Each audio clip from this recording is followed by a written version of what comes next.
Surprise!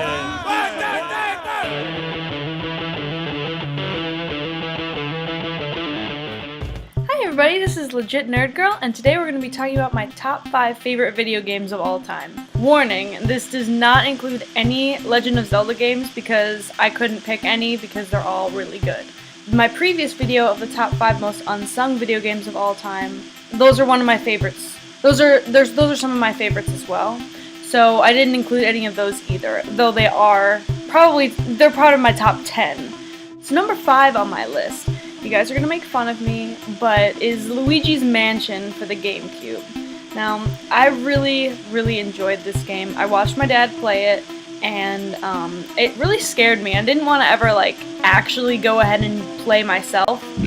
But when I actually did, I didn't get very far. I was too scared, honestly.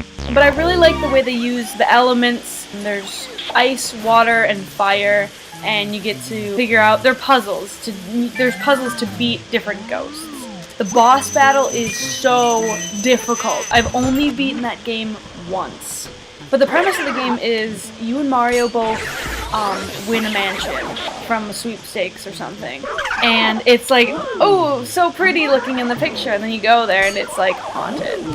Yeah, it's just a really good game. You should really play it. The soundtrack is great. I'm going to boast about soundtracks on every single game I talk about because I absolutely love soundtracks to games. So number 4 on my list is Pikmin, but specifically the first one. If you haven't heard of Pikmin, I know the third one just came out for the Wii U, but Pikmin is a strategy role-playing thing. Your rocket crashes down on a foreign planet, which I kind of gathered is Earth. It's just, there's clues in the environment that make it seem like it's Earth. There's 3 different types of Pikmin in the first one. The first one is red, the red Pikmin. They're immune to fire. The yellow Pikmin has really big ears and is immune to bombs. The blue ones have gills and they are immune to water. The reason I love Pikmin is that it's childlike, it's fun, it's challenging. Again, the soundtrack is amazing. It's got a really satisfying ending. And then the beginning of the second one, you end up going back to Earth, and there's no time limit. In the first one, there's only 30 days. You have 30 days to find 30 pieces of your rocket. But the second one is a little too difficult for me. The third one on my list is Animal Crossing, specifically the GameCube one. I know they came out with the DS, the Wii, and then Nintendo 3DS, which I'm dying to play. It looks so good. Coming from someone who played this game when it first came out in 2001, I got to see it evolve. I put so many hours into that game. It's got collections. You get to, catch all the fish, catch all the bugs, dig up all the fossils, collect all the paintings, and then you get to decorate your own house. I know some people bring up the fact that it's a cult. Tom Nook puts you in debt you can never pay off. Dude, I learned tricks. You just go fishing. Honestly, it's really not that hard to pay off the debt. I did it for 6 different characters. But whatever, it's a fun game. Who cares? You get to play around with animals. You get to do whatever you want. It's based off of the world clock. So if it's 3 o'clock where you are, it's 3 o'clock in the game because it's based off the GameCube clock.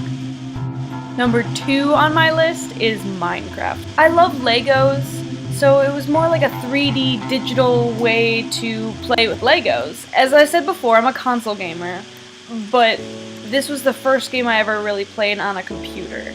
It was eye-opening to see how much variety I could get out of the PC version, which was the original. You can download mods, texture packs, custom maps that have custom stories. It's pretty much a blank slate for anybody to make their own game. Any game they want. It's amazing. I love the adventure. You can go and find villages, find ruins. My favorite character is the Endermen. They are so misunderstood. They're so cute. They just want a hug. They don't want you to look at him. Give him a hug. It's okay. And the number 1 spot on my list goes to a game that sells for at least $200 on eBay and Amazon. It's super rare. It's called Cubivore. It's for the GameCube only, and it was It's one of my favorite games of all time. It's got fantastic replay value. It's got a fantastic soundtrack. It's got a unique premise to it. You start off as this little cube dude with one limb. And you're this little baby, and you gotta kill these other dudes with one limb to eat their raw meat and mutate. When you mutate, you change forms, depending on the kind of meat you have. There's pale meat, there's dark meat, and there's rage meat. Your premise is to become King Cubivore, and King Cubivore is one that has 6 limbs and 6 pieces of raw meat. When you fight a boss, each one has a piece of raw meat, and each one gives you their own skills. Like one of them you can sprint, one of them you can lock on. You have to mutate 100 times to become King Cubivore. You cannot beat that game with one playthrough. You can't, and that's amazing. I love that about it.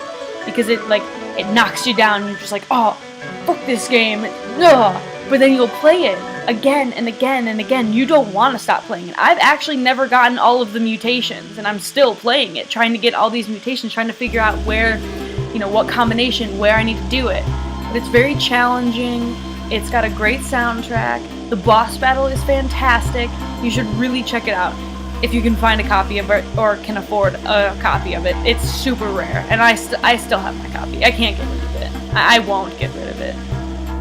So yeah, that was my top 5 favorite video games of all time. Thanks for watching. This is Legit Nerd Girl.